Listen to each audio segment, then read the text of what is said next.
Leopold story. Browning Pro Ed Preckle helps you hit more targets. And the pros from Purina help you recognize problems with your gun dog.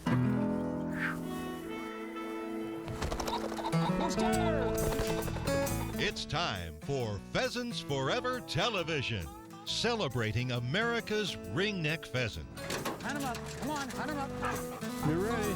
There's Big Rooster! We got to work it this way, east and west. Let him get way up now.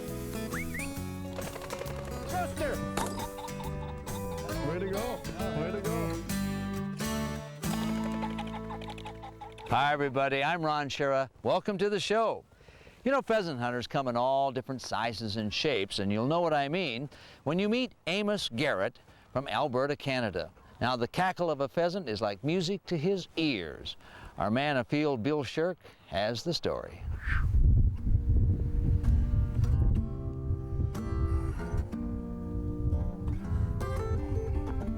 Quiet on the prairie never lasts long. German yodelers. When you hunt with Amos Garrett. No yodeling. This is a no yodeling zone. Amos hunts with a bit of a reputation. Yep. Rooster!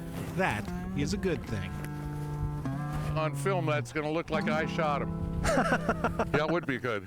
He's a great guy, and he's got a great sense of humor, and he's a great storyteller. I'm sure you picked up on that. Come on, Mikey. My father used to say it's as much fun as you can have with your clothes on.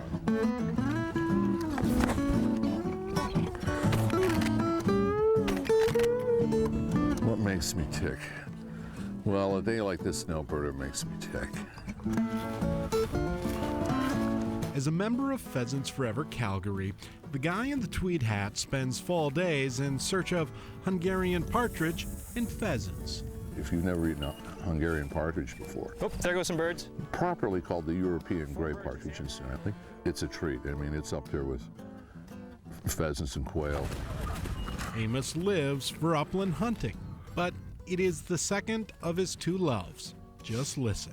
We sort of had a family rule in our family that the boys don't start hunting until they're 12. Amos could not hunt as a young kid, so instead he turned to the piano and trombone. A childhood hobby then turned into a lifetime of expression.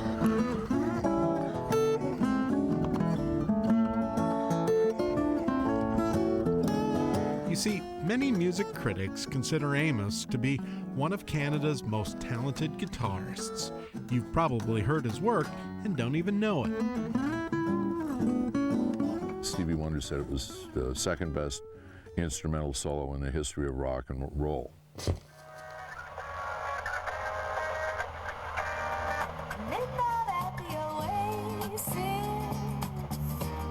Garrett's guitar solo on Maria Muldaur's 1970s hit Midnight at the Oasis put him on the musical map.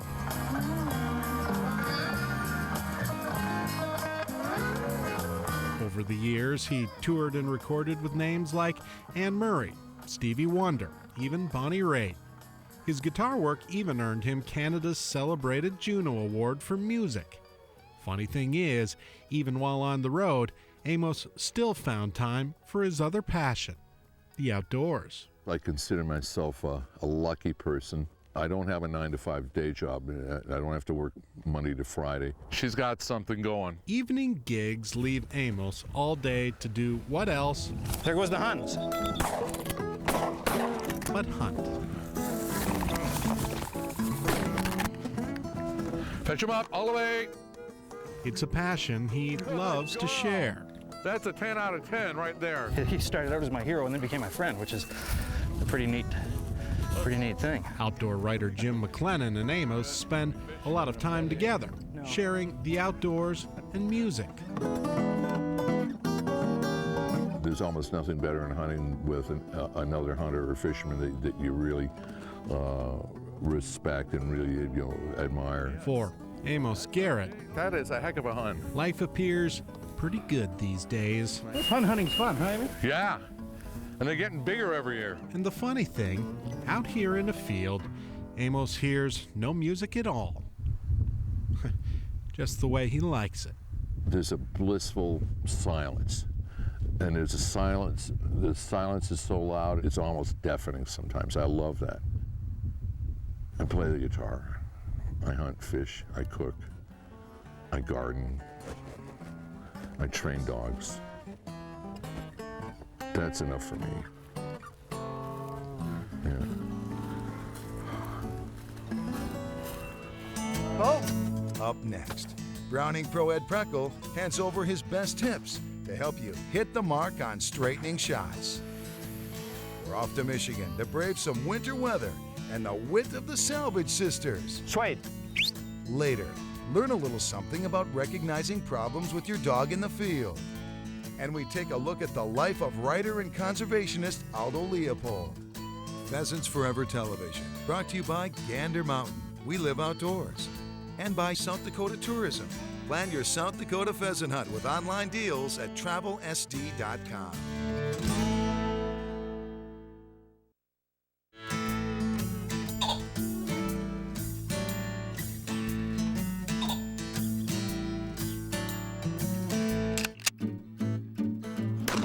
Now we head to the field for Shotgun Savvy, brought to you by Browning, the best there is.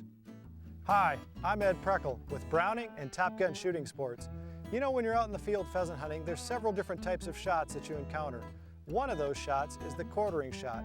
We'd like to take a look today at how to successfully make that shot. Boom! A quartering shot is simply a target that gets up and moves away from you at a slight angle to the left or to the right, or could be coming toward you at a slight angle left or right. The key to this shot is a smooth gun mount. You need the gun to come up right on target every time. What I like to do is start the gun behind the target, gently move the gun through the target, and just as I pass the bird, touch the trigger. It'll result in a clean shot every time. So remember, the key to this shot is a smooth gun mount, start behind the target, move through, hit the trigger. Ho! And you'll have a bird in the bag every time. When you're hunting behind dogs, this is a very common shot. Typically, as you walk up behind the dogs or the dogs flush the bird, you oftentimes get a quartering shot. That's why mastering this shot is going to be the key to your success in the field and make your hunt the best there is. I'm Bill Shirk, the man of field. Ever heard of the Salvage Sisters? Well, you'll want to meet them after this next story.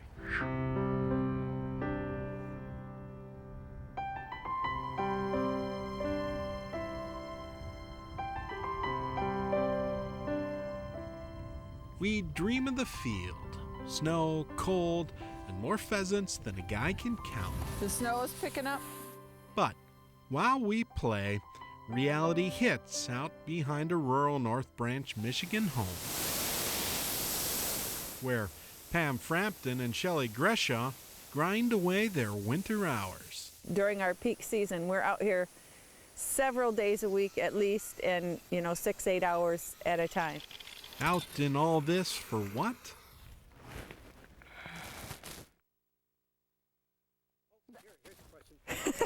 You tell us, but we have no idea.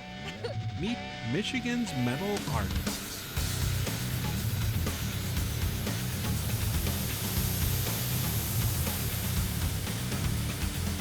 We call ourselves the sisters. The Salvage Sisters, a mom and daughter team with an act for sculpting metal. You want me to hold the bird or hold this? No, that's okay. She's the main art person. I'm more of the laborer, but her mind is the creative one. We can both do everything, but Yes. each of us have a step along the way that we prefer to do or we're better at. My mom does all of the cutting with the plasma cutter because she's much better at it, has a steadier hand. I tend to be the one who traces the patterns on and does the grinding and the welding.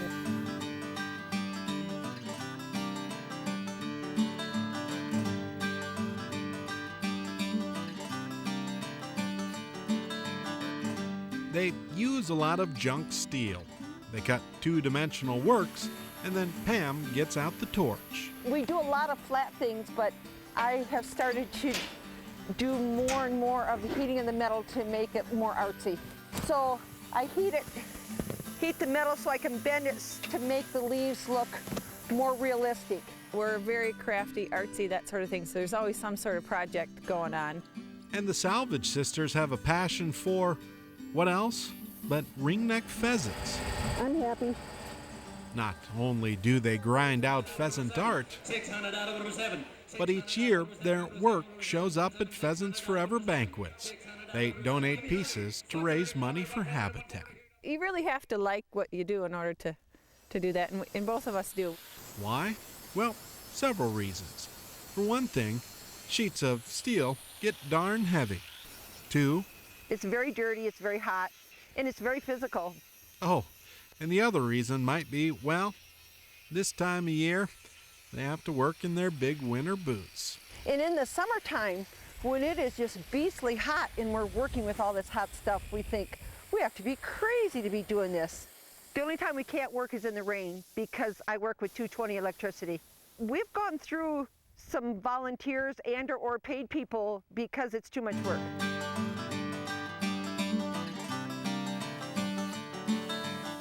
So mom and daughter grind it out alone.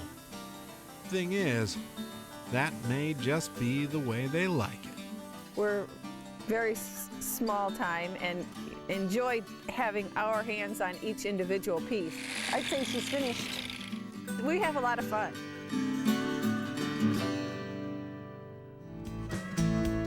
Up next, we head to the field for today's Habitat Habit. Plus, Purina's pros talk gun dog lameness. A little later, we'll meet the man behind many of Pheasants Forever's conservation ideas. Pheasants Forever Television, brought to you by Browning, the best there is, and by EAR Inc., specialized hearing systems for sportsmen and hunters.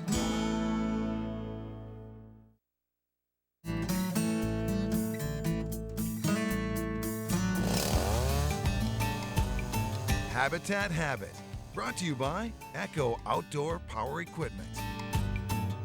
Hey, I'm Matt Holland, Director of Conservation Programs here in Minnesota for Pheasants Forever. Today, I'm going to talk a little bit about food plots.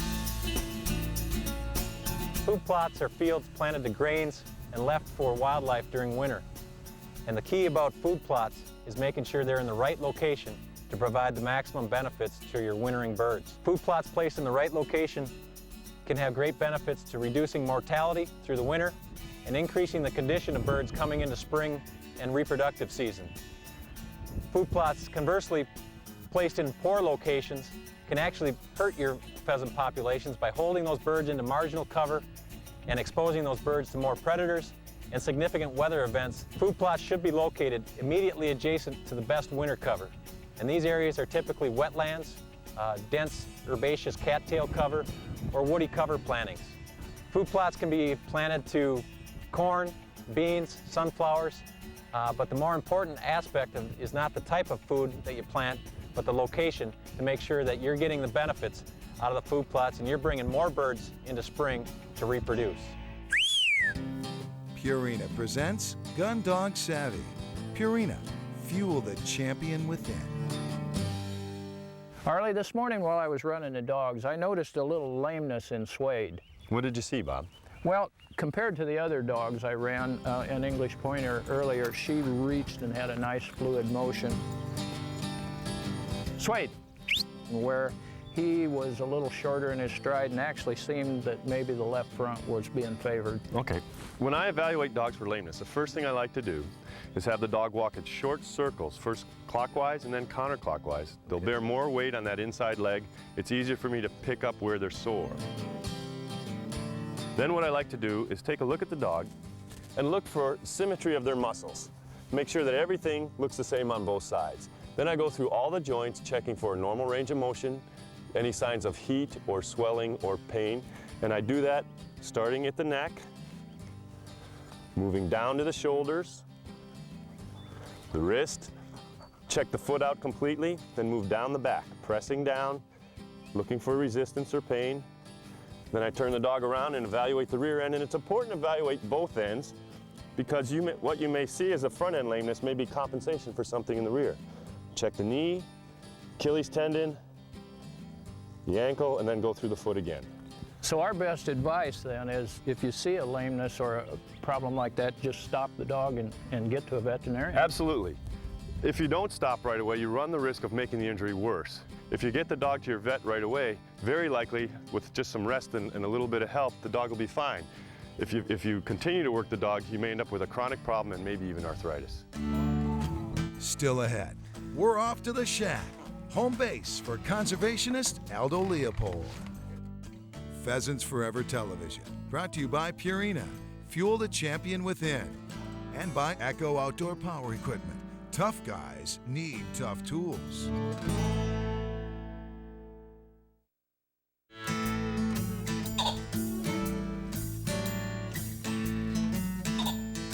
Welcome back. Ever hear the name Aldo Leopold? Well, he is considered the father of wildlife management in America. Sadly, Aldo's long gone, but his philosophy still guide Pheasants Forever. Let's take a look. The smell of a wildflower. The breeze in the trees. The world, as Aldo Leopold knew it, at a place he called the shack. A lot of people envision this farm as being this peaceful, quiet place where Leopold would come up and have quiet time to write. Really not true. The family would come up here and they did some back-breaking labor. This is the story of Aldo Leopold, a man who loved wild places, a man who taught us how to preserve them. Once a year, people gather in Wisconsin to pay homage to Aldo's beliefs, the man known as the father of wildlife management. Let's head on in and take a look. Way back in 1949, Aldo wrote about life in the Wisconsin woods, life around his family's revamped chicken coop. Aldo's book, The Sand County Almanac, became a sort of Bible for conservationists. It's a book of beliefs about how the natural world works and how we should better protect wild things. It's become one of Pheasants Forever's mission of education, and it was absolutely a natural fit. Which is why people have come to the old shack. Each fall, Pheasants Forever's Leopold Education Project meets to help people better understand Aldo's words. I think it's just such a powerful thing when you're so close to that book and the places and things described in it have such an impact on how you think about conservation. To be able to come here and walk on the ground, it really is like walking on hallowed ground. Another goal of the weekend? A lot of them would like to know more of the stuff that you guys know. People learn to teach conservation to people back home. 3/4 of the people that attend these workshops are sponsored by their local members of Pheasants Forever. What was the first car that Aldo bought for the family, and tell us about that? Well, I was just telling Richard that we had a Model T Ford. Aldo's daughter, Nina Leopold Bradley, always attends. I think the Leopold Education Project that Ed and all of you are doing is almost the most important thing that can happen in our society. I think we have an ecologically illiterate society. Illiterate because Aldo believed, even back in the 30s and 40s, that prairies were disappearing and development endangered wild places. These are lessons we should all learn. Getting involved in our community, looking at habitat in a different way, like Leopold did, reading the landscape around us. And protecting it. So what you paying? 9. So we need 9. That's 2, 5. That's a 3 up, 3 down. Got it. And we need 15 and 9. We'll be in good shape. 1, 2, 3, 4, 5, 6, 7, 8. Even Dutch ovens play a role on this weekend. Apple Brown Betty. This is yams, or sweet potatoes, depending on where you're from. And the reason we include Dutch oven cooking is because Leopold used Dutch oven. Blow off steam with a little light work. That's outdoor cooking. Southwest cornbread. We refer to it as organized chaos. You have to boil first. And get them soft. Yes, it's soft. It's teaching 60+ people how to cook dinner in Dutch ovens. Good food, good lessons learned. One more reason. We love the woods. It's just a pleasure to meet people from all over the U.S. that come here to gather because we all share a common interest, and that's developing land ethic for the future. a land ethic scribed by Aldo on the pages of one man's almanac. We let the dead veteran season for a year in the sun. We came upon a great slab of bark freshly torn from the trunk of the roadside oak. Such faith, I suppose, is the kind that moves mountains. Words to live by. Thanks for the advice, Aldo.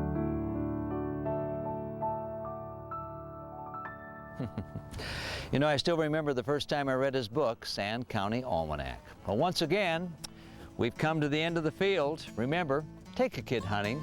On behalf of Pheasants Forever, I'm Ron Schera.